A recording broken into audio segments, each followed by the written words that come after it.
Bismillahirrahmanirrahim. Assalamualaikum warahmatullahi wabarakatuh dan selamat siang semuanya.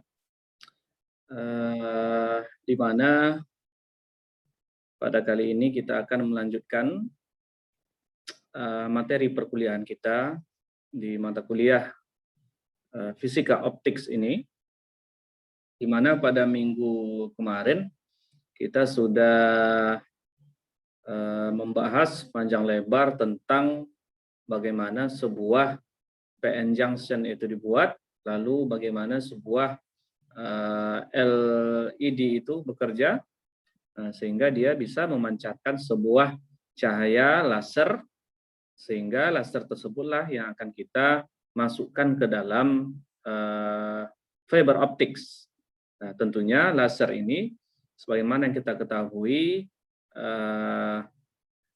cahaya itu dalam hal ini adalah laser dalam rentang panjang gelombang tertentu adalah berupa paket-paket atau kuanta-kuanta yang dapat membawa data, sehingga data dapat ditransmisikan menggunakan fiber optics. Nah, pada kesempatan kali ini kita akan coba melihat setelah ada laser atau cahaya yang kita masukkan ke dalam fiber optics, otomatis di saat cahaya ini dikeluarkan pada terminal ujung, pada output port daripada fiber optics itu, tentu akan memerlukan sebuah konsep lagi, yaitu merubah gelombang cahaya yang tadinya merambat pada fiber optik, perlu suatu alat untuk merubah gelombang cahaya tersebut menjadi dalam bentuk sinyal elektrik lagi, supaya sinyal ini dapat kita proses atau kita detect menggunakan alat ukur atau komputer kita ya. Nah, seperti itu. Nah, sehingga pada kesempatan kali ini kita akan membahas peralatan tersebut. Kalau kemarin ada laser diode, dioda LED atau dioda yang memancarkan cahaya, dalam hal ini adalah cahaya laser dengan rentang panjang gelombang tertentu. Nah, pada kali ini adalah kita akan membahas tentang alat untuk mendeteksi cahaya itu yang kita sebut sebagai fotodetektor. Nah, sekarang saya akan share screen kan materi kita.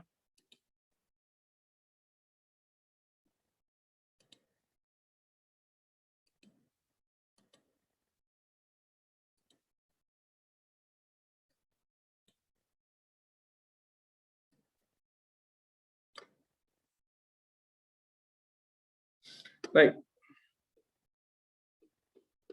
kita akan mulai dari awal. Jadi pada kali ini kita akan membahas tentang fotodetektor dan image sensor. Nah, apa bedanya? Apa beda antara fotodetektor dan image sensor? Ya, persamaannya adalah kedua komponen ini sama-sama mendeteksi cahaya. Nah, kalau fotodetektor ini dia lebih spesifik terhadap suatu cahaya saja, misalnya dia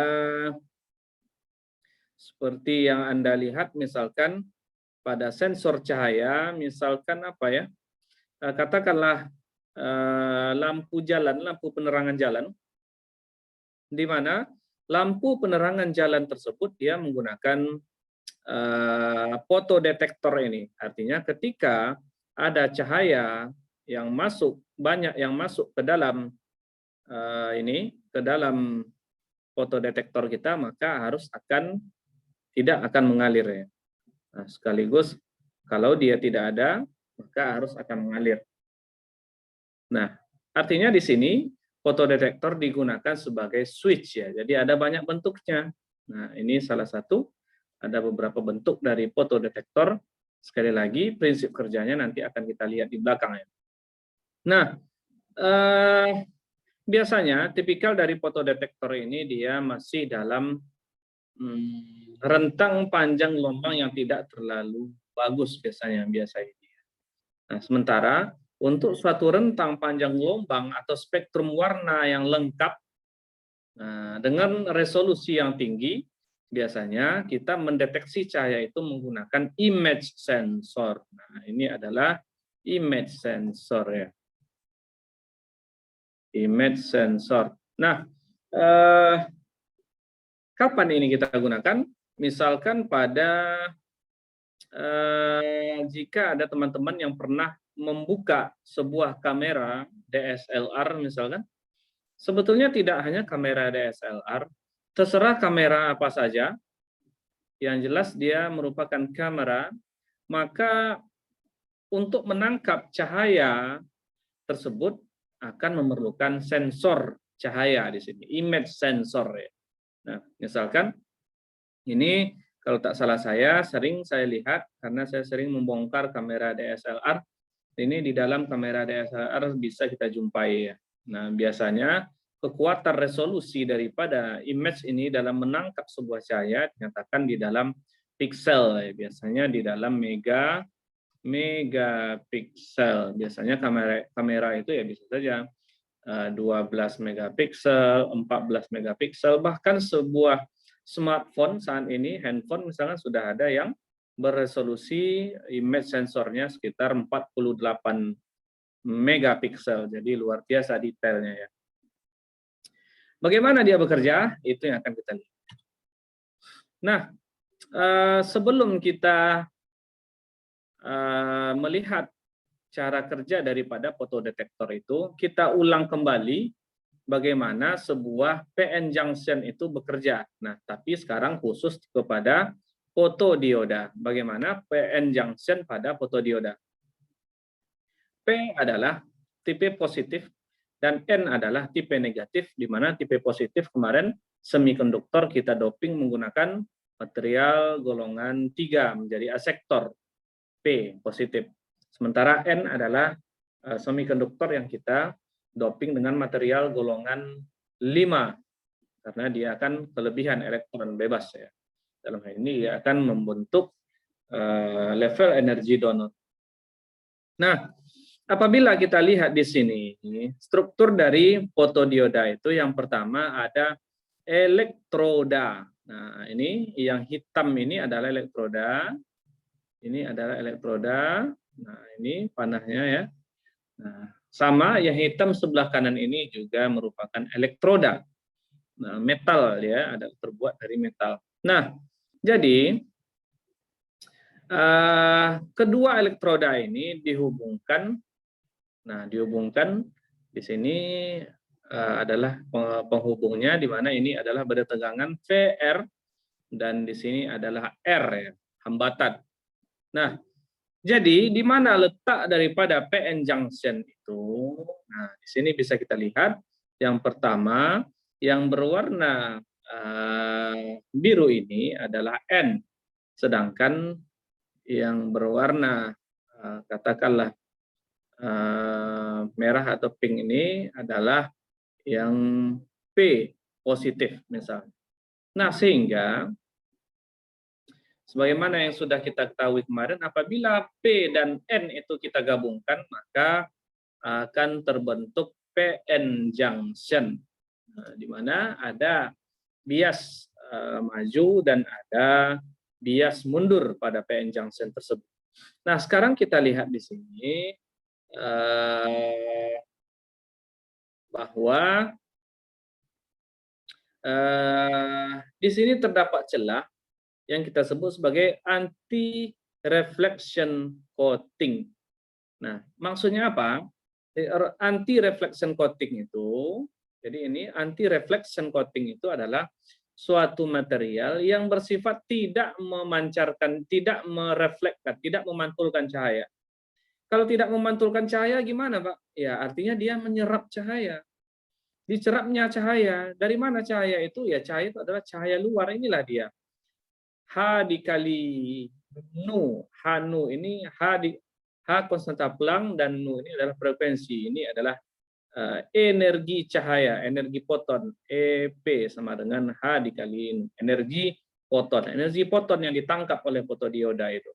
Nah, di mana energi foton ini harus lebih besar daripada energi gap atau jurang pemisah antara valence band dan conduction band antara P dan N yang minggu kemarin sudah kita pelajari. Sekali lagi, syarat fotodioda ini adalah energi cahaya itu harus lebih besar daripada energi gap daripada PN junction. Nah, sekarang kita lihat di sini terdapat depletion region, sebagaimana yang sudah kita pelajari pada minggu kemarin. Depletion region itu adalah wilayah gabungan antara N dan P ini. Nah, sehingga pada N ini ada elektron menuju ke sini dan positif hole menuju ke sini. Nah, jadi sebagaimana yang sudah kita pelajari, apabila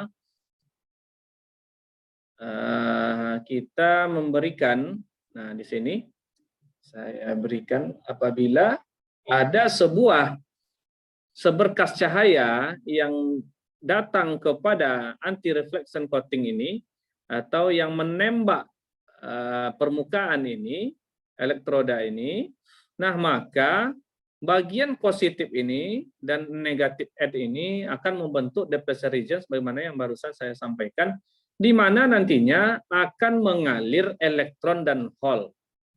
Nah, apabila elektron dan hole mengalir, maka dapat dipastikan arus akan mengalir. Nah, sehingga arus yang dialirkan itu adalah kita sebut sebagai IPH. Apa itu IPH? Arus foton atau arus dioda, fotodioda. Arus fotodioda. Nah, yang arahnya adalah dari positif, dari lapisan positif P plus ini, dia mengalir ke sini, dan menuju ke negatif N ya. Nah, sehingga kita akan melihat apabila kita buat sebuah hambatan R, apabila kita buat sebuah hambatan R, misalnya ampermeter, maka kita akan dapat melihat adanya arus yang mengalir ya. Nah, artinya apa? Fotodioda ini mengubah energi cahaya, energi foton menjadi energi listrik. Nah, seperti itu ya. Kalau kemarin kemarin yang kita pelajari laser diode adalah dioda atau LED, sebuah dioda yang memancarkan cahaya itu apabila kita berikan sebuah arus listrik terhadap sebuah LED, maka suatu saat dia akan memancarkan cahaya, artinya listrik ke cahaya. Tetapi kalau fotodioda atau fotodetektor dari cahaya ke listrik kebalikan. Nah, seperti itu.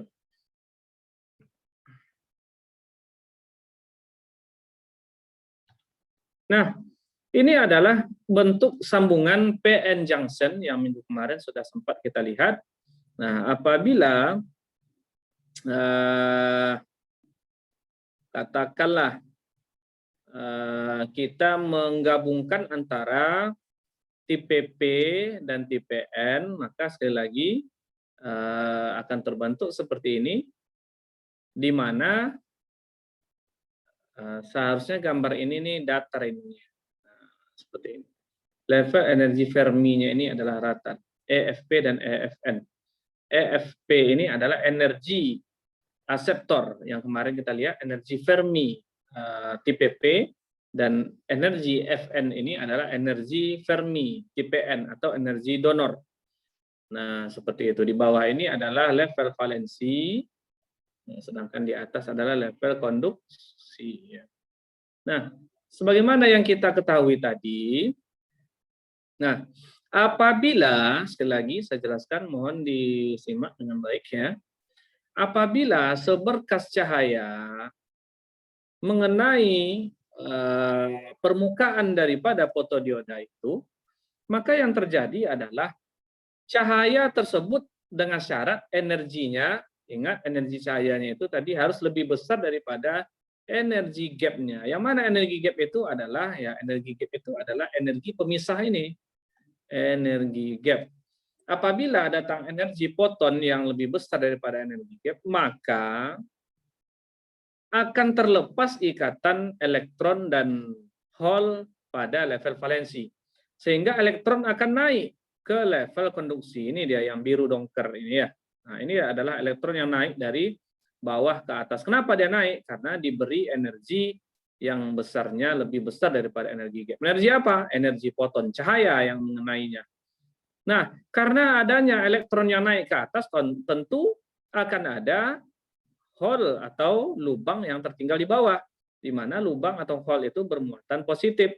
Nah, dan dia akan mengalir, elektron ini akan mengalir, kan logikanya kan dia akan mengalir ke yang lebih rendah ya, seperti ini. Dia akan mengalir seperti ini, sedangkan hole-nya akan mengalir seperti ini ke kiri. Elektron ke kanan dan hole-nya ke kiri, seperti itu ya.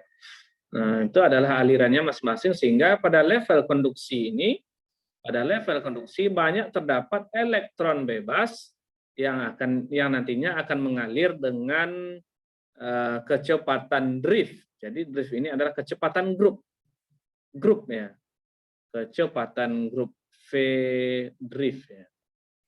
Nah, kecepatan grup itu ya dia kecepatannya per grup. Kalau kecepatannya masing-masing dari elektron ini susah kita mengidentifikasi. Nah, seperti itu. Sedangkan valensi bergerak ke kiri, sehingga pada kenyataan ini arus akan mengalir, sehingga dapat kita ukur tegangan di sini dan arusnya berapa. IPH adalah photocurrent atau arus fotodioda. Nah, seperti itu. Sekali lagi, artinya ketika semikonduktor diberi atau diinteraksikan oleh seberkas cahaya, E sama dengan H-mu, yang lebih besar daripada energi gap, maka akan terbentuk elektron di atas dan hole di bawah, di mana ini kita sebut sebagai elektron dan hole generation. E dan H generation, elektron dan hole generation. Nah, pembuatan terlahirnya atau terciptanya elektron dan hole ya. Nah, kalau rekombinasi atau minggu kemarin kita sebut recombination, itu jatuhnya elektron dari level konduksi ke level valensi. Nah, jadi itu sekali lagi, kenapa arus pada fotodioda itu ada, arus foton ini? Karena adanya, saya ulang sekali lagi, karena adanya energi foton atau energi cahaya yang membuat elektron naik ke atas, nah atau kita sebut sebagai generation, sehingga apabila elektron naik ke atas dan tertinggal hole di bawah, maka arus akan dapat mengalir. Nah, seperti itu. Sekali lagi, saya simpulkan, laser diode atau pin diode itu, laser diode itu, dioda yang memancarkan cahaya itu bekerja berdasarkan proses rekombinasi. Berdasarkan proses rekombinasi, sedangkan fotodioda bekerja berdasarkan proses generasi. Nah, kalau sekali lagi, laser diode bekerja dengan proses rekombinasi elektron dan hole. Jatuhnya elektron dari konduksi ke pita valensi. Sedangkan pada fotodioda arus mengalir akibat naiknya elektron ke atas, yaitu generasi. Jadi berbeda. Pada laser diode E dan H rekombinasi, sedangkan pada fotodioda E dan H generation. Semoga clear ya. Nah, jadi ini sekali lagi dibuatkan. Nah, ini juga bisa nanti akan berdifusi. Elektron yang naik dari bawah ke atas itu dia akan berdifusi ke bawah seperti itu. Nah, ini sama proses difusi elektron dan hole. Nah, sekarang saya ingin menjelaskan ini. Terlebih dahulu saya minimize. Nah, bagaimana metode pendeteksian cahaya pada sebuah fotodioda, photo detection modes ya. Jadi bagaimana sebuah fotodetektor itu mendeteksi sebuah cahaya. Nah, jadi sekali lagi, fotodiode tadi sudah kita jelaskan bahwa terbuat dari PN junction, sehingga apabila kita berikan energi foton di sini yang lebih besar daripada energi, maka akan ada arus fotodioda, AIPH, arus fotodioda ya. Ini dia ya, akan ada arus yang mengalir. Nah, kalau ada arus ya otomatis kita pasti ada tegangan VR 5 volt misalnya. Nah, jadi di sini coba kita lihat ya. Pada gambar E ini, I-nya sama dengan 0. Nah, sekali lagi, I-nya sama dengan, arusnya sama dengan 0. Kenapa? Karena apabila kita lihat di sini, V-nya sama dengan VOC 0,6 volt. Jadi di sini sebetulnya saya ingin memperlihatkan, tadi kan ada arus IPH ya, ada IPH. Jadi I di sini ketika tegangan kita naikkan kan arus masih 0, ini 0 di sini ya. 0, 0, 0, 0, 0, 0. Tetapi ketika di sini, nah misalkan yang biru ini, untuk garis yang biru kita, ketika garis biru ini berada di sini, maka arus mulai naik. Maka itu kita sebut sebagai IPH. Nah, sama dengan garis yang merah ini.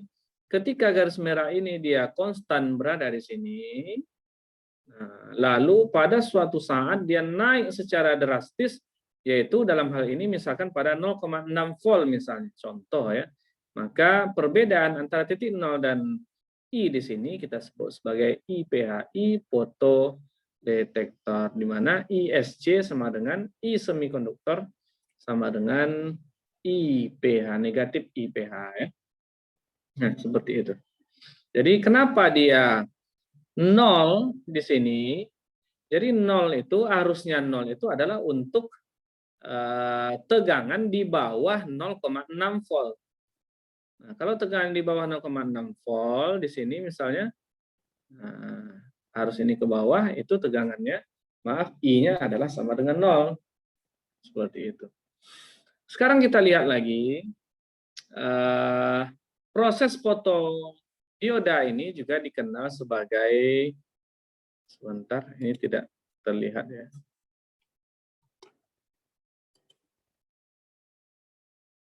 Proses fotodioda ini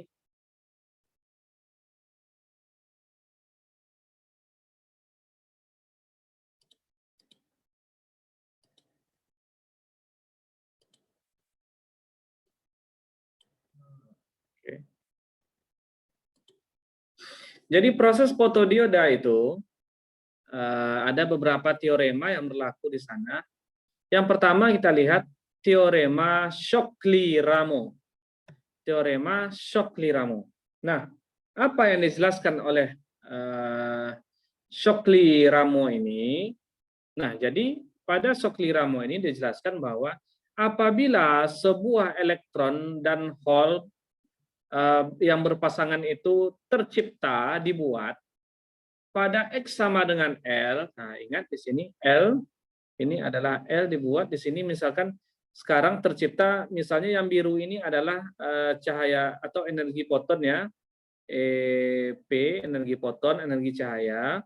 Ketika energi cahaya ini membuat pasangan E dan H terjadi di sini, ingat kalau membuat itu adalah generasi ya, atau photogenerated, photogeneration. Pada titik X sama dengan L, artinya di sini ya, nah, pada garis putus-putus ini, elektron dan hole drift in opposite direction with drift velocity VH dan VE. Artinya apa?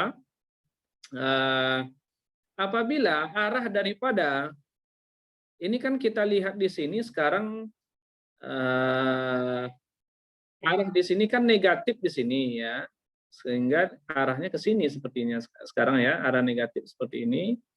Nah, di sini kita lihat arahnya seharusnya kan ke sini, tetapi yang terjadi adalah ketika dia tercipta itu, maka positif itu, hole yang positif akan bergerak menuju ke negatif daripada sumber tegangan, nah, sehingga arahnya ke kiri, dan elektron akan menuju ke positif dari sumber tegangan. Nah, jadi dia itu kita sebut sebagai berlawanan, di mana dalam hal ini VH kecepatan Hall dan VE kecepatan elektron adalah sama-sama berlawanan arah. Satu ke kiri dan satu ke kanan. Nah, ini adalah kita sebut sebagai teorema Shockley-Ramo. Nah, pertanyaannya adalah apakah induced current IPH sebagai fungsi T bagaimana? Nah, di sini dijelaskan bahwa arus daripada fotodioda itu tergantung banyaknya tercipta elektron dan hole di sini, atau banyaknya terjadi photogeneration pada bahan semikonduktor tersebut. Nah, itu yang dijelaskan oleh Shockley-Ramo, sekali lagi menjelaskan bahwa pada saat foton atau cahaya mengenai fotodioda akan terbentuk elektron dan hole yang kemudian mereka akan bergerak dengan arah yang berlawanan. Itu adalah Shockley-Ramo. Nah, di sini adalah lanjutannya, di mana di sini dirumuskan bahwa E sebagai fungsi T sama dengan EVE dibagi dengan L. Nah, kenapa kita hanya memandang elektron saja, Pak? Kenapa hole tidak kita hitung di sini? Karena yang membawa arus listrik itu sebetulnya sejatinya adalah elektron, bukanlah hole. Ya. Sehingga di sini arus elektron sebagai fungsi T sama dengan EVE dibagi dengan L. Mana L itu tadi adalah panjang daripada semikonduktor ini. Nah, ini masih seputar Shockley-Ramo, di mana kita dapat melihat konsentrasi daripada elektron dan hole. Nah, pada terjadinya interaksi foton tadi di sini, ini sekarang ke bawah di sini, maka elektron, waktu yang diperlukan oleh elektron untuk sampai ke ujung sini jauh lebih besar daripada waktu yang diperlukan oleh, jauh lebih kecil dibandingkan waktu yang diperlukan oleh hole untuk sampai ke titik nol ini. Kenapa? Karena elektron itu jauh lebih cepat dibandingkan hole. Nah, ini masih Shockley-Ramo, di mana tadi kita sudah melihat arusnya, sementara sekarang kita lihat bahwa waktu yang diperlukan oleh elektron untuk sampai ke titik negatif dan positif tadi, waktu yang diperlukan oleh elektron untuk sampai ke titik L ya, ke titik L ya, di sini kita lihat. Nah, L dikurang L kecil per dibagi dengan VE, elektron transit time ya. Ini kita sebut sebagai elektron transit time. Nah, sekali lagi, ini waktu kapan? Waktu yang diperlukan oleh elektron untuk sampai dari titik terjadinya interaksi foton ke titik ujung daripada semikonduktor tersebut. Ya. Nah, ini tadi yang sudah kita lihat, arus daripada elektron sebagai fungsi waktu, EVE dibagi dengan L, dan IH sebagai fungsi waktu sama dengan EVH dibagi dengan L. Nah, ingat, di sini sebetulnya yang membawa arus itu adalah elektron. Nah, sekarang kita ingin melihat adanya koefisien absorpsi, koefisien serapan cahaya. Nah, ini kenapa penting? Nah, di sini saya ingin menggarisbawahi bahwa semakin banyak energi yang diserap oleh sebuah fotodioda itu, otomatis logikanya juga akan semakin besar arus yang akan dihasilkan. Kenapa? Karena semakin banyaknya energi yang diserap itu, atau semakin banyaknya cahaya yang diserap oleh fotodioda, maka akan semakin banyak terbentuk E dan H itu. Proses generation atau photogenerated itu semakin banyak, sehingga akan semakin banyak elektron dan hole tercipta. Apabila semakin banyak elektron dan hole, maka arus akan semakin besar. Itu logikanya. Nah, sehingga di sini dapat kita lihat bahwa dirumuskan sebagai IX sama dengan I0 eksponensial pangkat negatif A dikali X, di mana dibuatkan delta yang besarnya 1 dibagi alfa adalah penetration of absorption depth atau koefisien absorpsinya ya. Nah, di sini dijelaskan untuk beberapa material semikonduktor yang digunakan untuk membuat LED dan juga fotodetektor. Misalnya ada silikon, ada germanium, material golongan 4. Nah, diberikan oleh garis biru solid adalah silikon dan garis biru putus-putus adalah germanium. Nah, di mana ini kita lihat responnya untuk setiap panjang gelombang dari 0,2 sampai 1,8 atau 200 sampai 1800 nanometer. Nah, di sini juga diberikan respon untuk ASI, kemudian dibuat juga ada gallium arsenide. Nah, ini kalau yang selain daripada Si dan G ini, otomatis ini adalah material campuran dari beberapa senyawa ya. Nah, kalau dia sudah campuran, otomatis dia sudah material doping, sudah punya karakter tertentu, disesuaikan apakah dia ingin dibuat untuk fotodetektor atau untuk laser diode. Nah, jadi koefisien absorpsi itu juga terjadi, juga dipengaruhi oleh transisi langsung dan tidak langsung ya, atau direct and indirect transition yang sebagaimana yang sudah kita jelaskan pada minggu kemarin. Nah, kenapa? Karena logikanya apabila transisi terjadi secara langsung maka akan sedikit terserap ya, hanya sedikit yang terserap energi cahaya ini ya. Nah, sedangkan apabila dia energinya transisinya secara tidak langsung maka akan lebih banyak yang akan terserap ya. Nah, photon absorption in direct bandgap semiconductor yang A, kemudian gambar B adalah absorb in an indirect bandgap semiconductor. Sekali lagi, kalau dia direct adalah minimum conduction band sama maksimum valence band dia terletak pada satu garis lurus vertikal. Tetapi kalau indirect minimumnya tidak satu garis dengan maksimum valence band. Minimum daripada ini CB ya, conduction band, dan valence band adalah di sini dia tidak segaris dia ya, melainkan miring. Itu kita sebut sebagai indirect. Nah, sehingga koefisien absorpsi dari band gap itu sendiri diberikan oleh persamaan berikut, yaitu lambda G dalam mikrometer sama dengan 1,24 EG dikali ini EG ini di dalam elektron volt ya.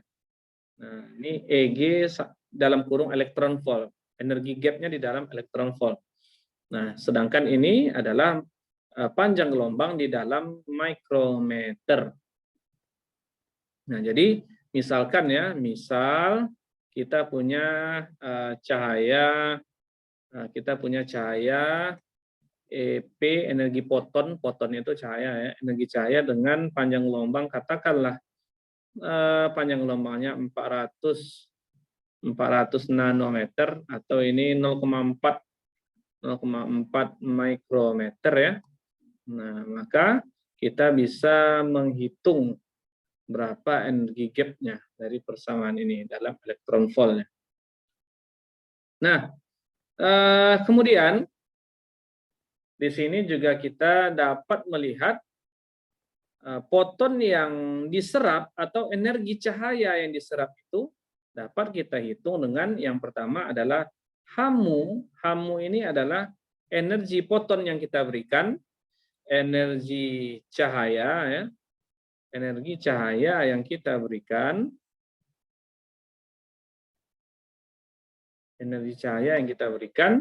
ini nilainya sama dengan energi gap ditambah H dikali dikali apa ini ya, istilah dikali F misalnya, ini dikali, kadang disebut F ya kadang ya.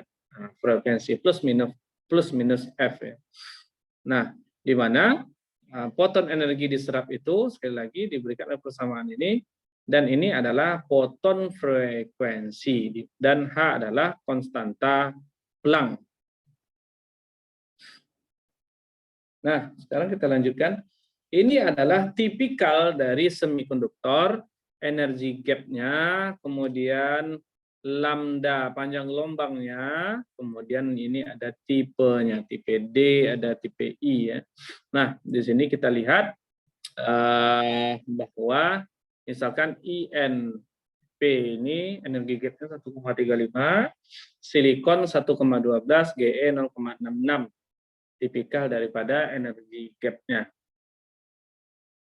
Nah, di mana dapat kita lihat di sini tipe dari material ini seperti silikon itu termasuk indirect. Nah, sehingga energi gap-nya cukup tinggi ya. Sama, Ge ini juga indirect ya. I. Nah, sedangkan yang direct itu adalah GAS, kemudian INAS dan INSB. Biasanya kalau yang direct ini sebetulnya sama sih, direct dan indirectnya sama-sama bisa digunakan untuk membuat fotodetektor. Nah, tetapi biasanya kalau untuk laser diode itu lebih banyak dipilih yang direct karena kita menaikkannya, setelah menaikkan baru kita biarkan dia turun ya. Seperti itu untuk terjadinya rekombinasi. Nah, lalu ada eksternal kuantum efisiensi. Eksternal kuantum efisiensi daripada sebuah fotodetektor. Nah, jadi ini adalah bagaimana sebuah fotodetektor apabila diberikan sebuah cahaya dengan energi foton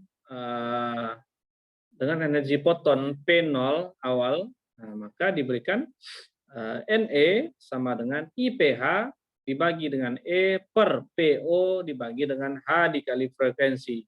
Nah, apa itu IPH? Nah, IPH itu adalah arus fotodetektor, fotodioda, arus fotodioda.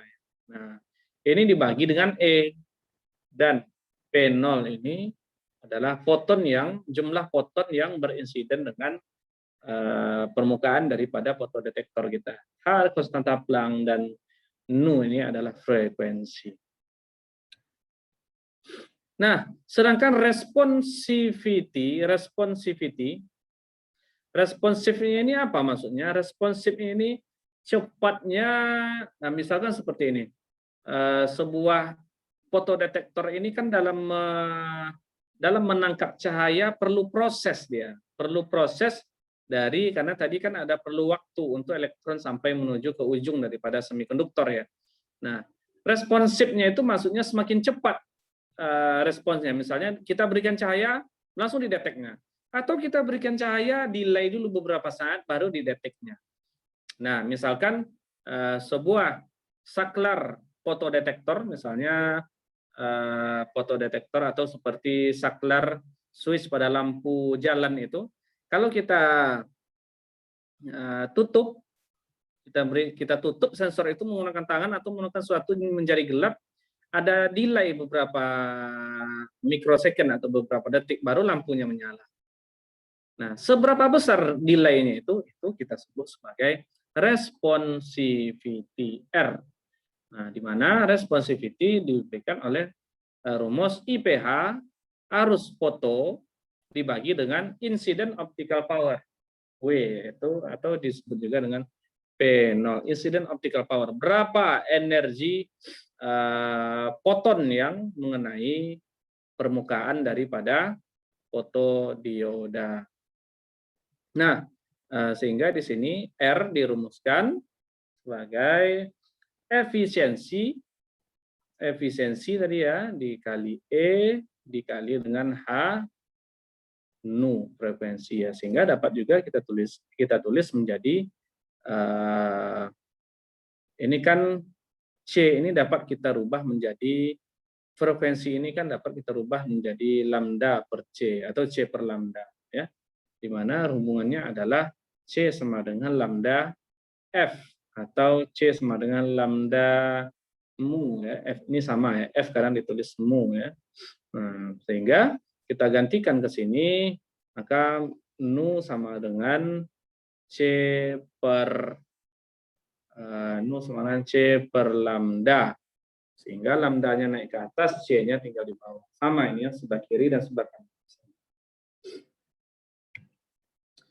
Baik, jadi responsibility itu,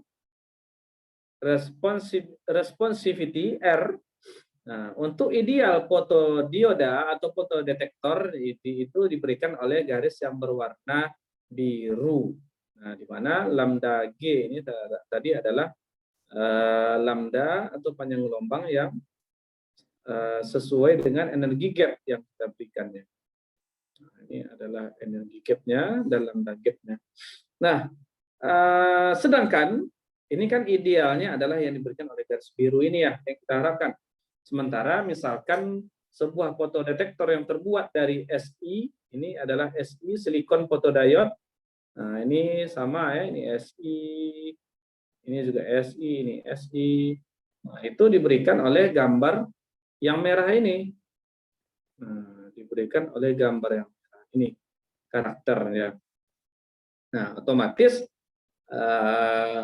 supaya kita mendapatkan responsivity-nya yang bagus, maka kita pilihlah, nah, lambdanya itu ya sekitar di sini. Nah, sekitar di sini lambdanya, misalnya di titik ini, misalnya di lambda 1 ini, misalnya lambda 1 ini sekitar 700 nanometer. Kok enggak di sini, Pak? Pada 1100 ini. Nah, pada 1100 ini responsivity-nya lambat, artinya banyak delay dia. Nah, seperti itu, ya. Sekali lagi untuk menghitungnya tadi PO ini adalah energi fotonnya. Energi foton itu ya di dalam PO itu juga diberikan di dalam bentuk dalam unit miliwatt, ya. Yang namanya energi dinyatakan di dalam watt. Nah, misalkan, ya. Sehingga PO ini di dalam miliwatt biasanya cahaya.